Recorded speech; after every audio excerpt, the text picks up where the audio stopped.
Sziasztok! Korábbi videókból ismerős lehet a hely. Itt van Viki előttem.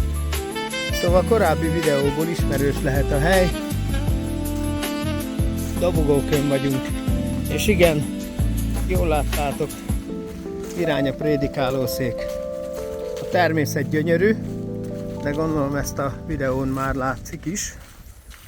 Szóval a lényeg az, hogy elindultunk most lefele, innen Dobogókőről, és mint ahogy az előbb is mondtam, a Prédikálószéket megnézzük, illetve a tájba fogunk gyönyörködni, kilátásban minden ilyesmi. Ugyanez az útvonalon jövünk vissza, mert ez a 0. nap, és ezzel el is mondtam, hogy ismételten több napot leszünk itt. Szóval ez a 0. nap, és nem indultunk túl korán, hiszen még ide is kellett érnünk, de sötétedésig tutira visszaérünk.